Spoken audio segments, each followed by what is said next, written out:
สวัสดีค่ะพ่อแม่พี่น้องสวัสดีFCทุกท่านเนาะค่ะกลับมาพบมาพอกับเจตาพารวยคือเก่าค่ะในทางช่อง YouTube เนาะคลิปนี้เจตาก็จะว่างแนวทางของฮานอยค่ะ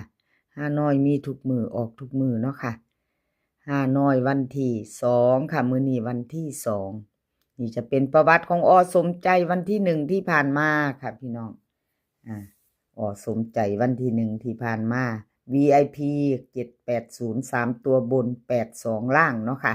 ตัวเน้นตัวเจาะของเพิ่นเลยค่ะพี่น้อง FC สมใจมีบ่น้อ5น้อยรูด3น้อยเนาะค่ะในช่องของเจตาก็จะมีซีเซียนคือเก่าล่ะค่ะสมใจแนวทางพ่อเก่งเจตาพารวยเจปากแดงค่ะ4เซียนในคลิปของ5น้อยเนาะค่ะรูด3น้อยมีทุกวันเนาะค่ะ3รอบ3น้อยในช่องเจตาก็จะมีรอบพิเศษ5 โมงครึ่งค่ะปกติ6 โมงครึ่ง VIP 1 ทุ่มครึ่งค่ะรูด3น้อยในช่องของเจตาพารวยเนาะเอามาตามกันต่อสมใจมือแรงค่ะรูด3น้อยสมใจกราบขอบคุณสมใจหลายๆเด้อค่ะที่ให้แนวทางมาวางทางช่อง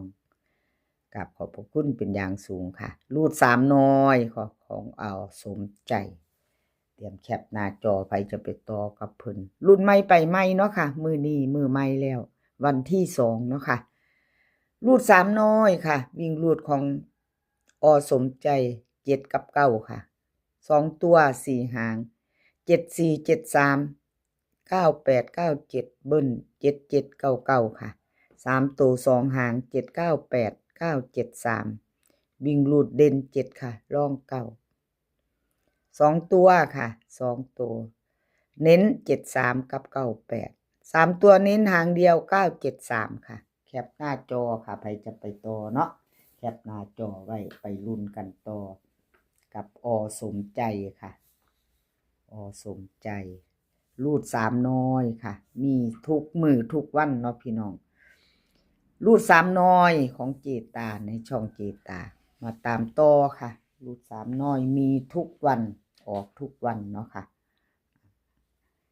เจ๊ปากแดงค่ะพี่น้องเจ๊ปากแดงวันที่1กับขอโทษขออภัยหลายๆค่ะแนวทางเพิ่นหลุดไปเนาะเจ๊ปากแดงบอกเข้าเลขทุกตัวเอามาวางเพื่อเป็นแนวทางโปรดใช้วิจารณญาณในการรับชมเป็นอย่างสูงเนาะค่ะรับชมรับฟังเป็นเพียงแนวทางค่ะ5น้อยของเจปากแดงวันที่1มื้อวานนี้ค่ะลดไปเนาะบ่เข้าบ่เดินพี่น้องครับขอโทษขออภัยแทนเจปากแดงหลายๆเด้อค่ะ FC ผู้ที่เพิ่นเข้ามาติดตามรับชมรับฟังมาตลอดเนาะค่ะมาให้กำลังแรงใจในช่องของเจตามาติดตามค่ะมากดไลค์กดแชร์ให้มาคอมเมนต์เนาะค่ะกราบขอบพระคุณเป็นอย่างสูงค่ะแล้วก็ขออภัยที่แนวทางบ่เดินเนาะ FC ขออภัยหลายๆไม่เดินไปไม่ไปต่อมาต่อมือนี้ค่ะกับเจปากแดงรูด3น้อยเนาะรอบ VIP ปกติรอบพิเศษปกติ VIP ค่ะพิเศษปกติ VIP มาต่อกันวันที่2กับเจปากแดงค่ะรูดแล้วรูดเลยเนาะมาใหม่ไปต่อรูด3น้อยกับเจปากแดงค่ะมือนี้วิ่งรูดค่ะเพิ่นให้มา7กับ1 2ตัวค่ะ76 75 1011เบิ่น77ค่ะเบิ่นหางเดียว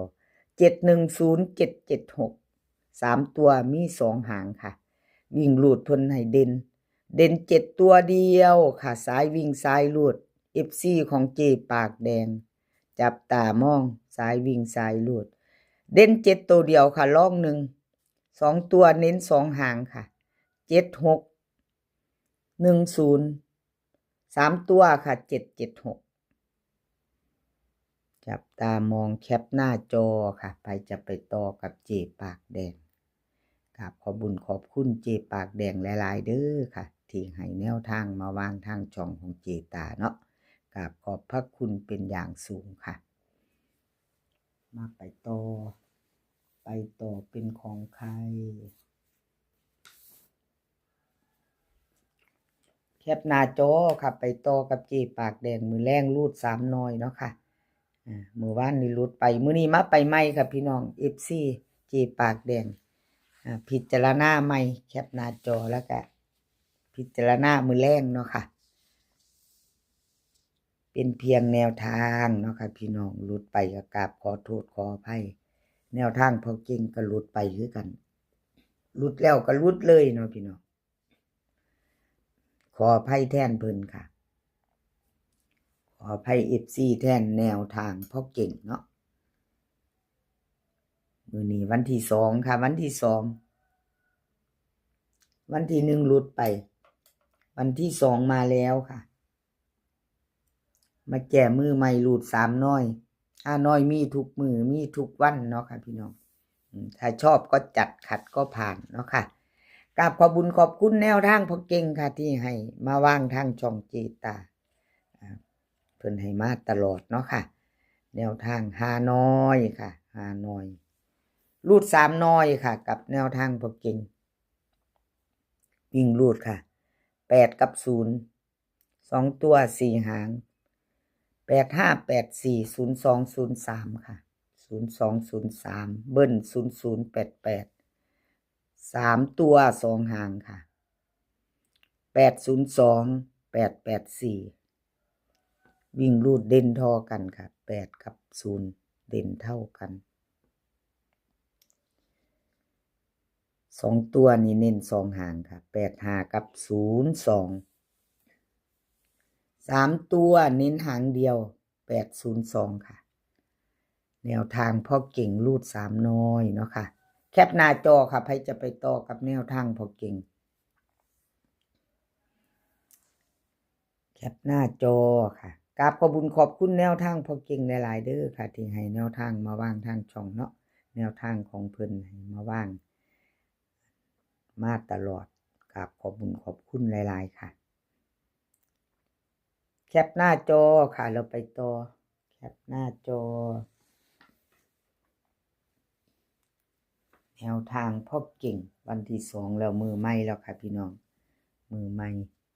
พิจารณาใหม่ถ้าชอบก็จัดเนาะค่ะขัดก็ผ่านเนาะ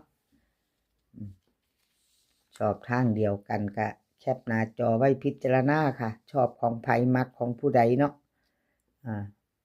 เบิ่งซ่อมไปแคปหน้าจอพิจารณาไว้จะตามหรือบ่เอาที่เฮาชอบเฮามักหลายเซียนหลายท่านเนาะค่ะ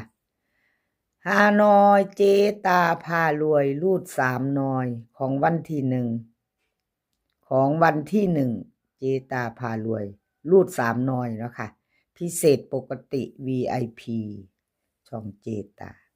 แนวทางของเจตาค่ะพี่น้องรุดไปกับขอโทษขออภัย FC หลายๆค่ะผู้เพิ่นเข้ามารับชมรับฟังมาให้กำลังใจเจตาตลอดเนาะมาเป็นกำลังใจให้เจตา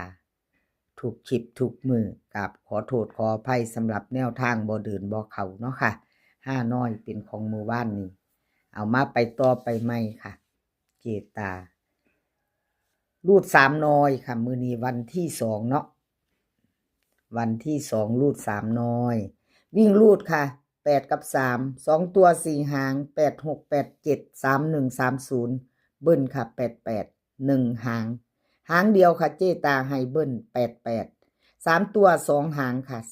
8 31 386ค่ะ